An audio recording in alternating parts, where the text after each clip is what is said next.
اسلامیات اختیاری میں آج جو ہم نے پڑھنا ہے وہ ہے اسلام سے قبل عربوں کے حالات۔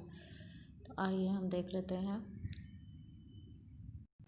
ہمارا آج کا جو ٹاپک ہے وہ ہے اسلام سے قبل عربوں کے حالات، اور اس میں ہم سب سے پہلے سیاسی حالت دیکھیں گے عربوں کی اسلام سے قبل اسلام عرب کی سیاسی حالت بہت خراب تھی۔ عرب میں کوئی باضابطہ حکومت نہیں تھی، یہاں کے لوگ مختلف قبائل میں منقسم تھے، کوئی بھی ان پر حکومت کرنے کو تیار نہ تھا، کیونکہ یہاں پر زیادہ تر حصہ ریگستان اور صحرا پر مشتمل تھا، کوئی روزگار نہ تھا، کوئی پیداوار نہ تھی، اکثر لوگ خانہ بدوشی کی زندگی بسر کرتے تھے، باقاعدہ آبادیاں نہ تھی، اس لیے کوئی باقاعدہ حکومت قائم نہیں ہو سکتی تھی۔ دوسری سلطنتوں کے لیے اس میں کوئی کشش نہیں تھی، اس لیے کسی فاتح نے اس کو فتح کرنے کی کوشش نہیں کی۔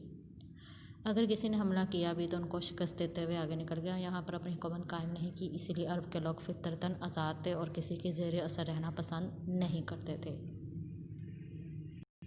عرب میں قبائلی نظام رائج تھا، ہر قبیلے کا ایک سردار ہوتا تھا جو شیخ کہلاتا تھا، قبیلے کے لوگ سردار کا چناؤ کرتے تھے۔ انتخاب کا معیار عمر میں بڑا ہونا، شجاعت اور سخاوت ہوتا تھا۔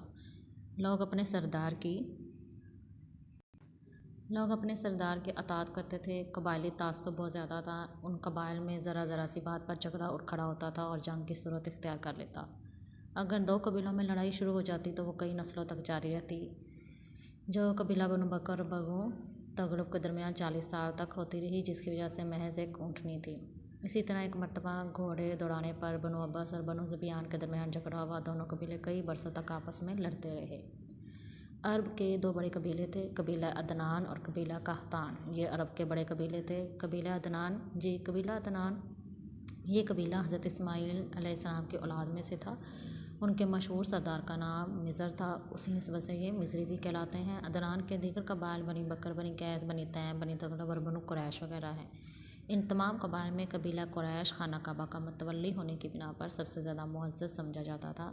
رسول اکرم صلی اللہ علیہ وسلم کا تعلق بھی اسی قبیلے سے ہے۔ دوسرا قبیلہ قحطان، یہ لوگ قحطان کی اولاد میں سے تھے، ان کا اصلی وطن یمن تھا، اسی نسبت سے یمنی کہلائے۔ یہ عدنانی عربوں کی نسبت متمدن تھے، ان کی سلطنت غسان اور حیرہ تھی۔ اس خاندان میں ایک مشہور بادشاہ تھا جسے سرخ لباس پہننے کی وجہ سے خمیر کے نام سے موسوم کیا جاتا تھا، اسی وجہ سے قبیلہ بنی قحطان خمیری بھی کہلائے۔ ان کا ایک قبیلہ بنو خزاع مکہ میں آباد تھا، اسی طرح مدینہ منورہ میں اوس اور خزرج کا تعلق بھی اسی قبیلے سے تھا۔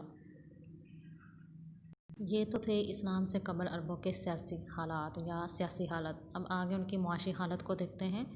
چونکہ عرب کا بیشتر حصہ ریگستان پر مشتمل ہے، اس لیے یہاں کے لوگوں کی معاشی حالت ناگفتگو تھی، مزید یہ کہ یہ آپس میں لڑتے رہتے تھے اور یہ بات ان کے مفاد کے خلاف تھی۔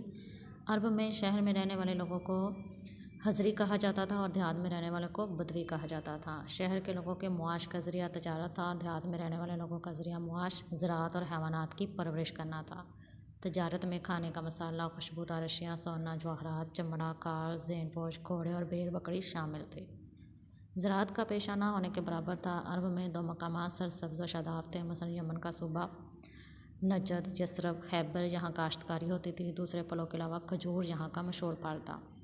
حیوانات کے اعتبار سے عرب ایک بہترین ملک ہے، عرب کے گھوڑے خوبصورتی اور تیز رفتاری کی وجہ سے مشہور ہیں، اس کے علاوہ اونٹ، بھیڑ بکریاں بکثرت پائی جاتی ہیں۔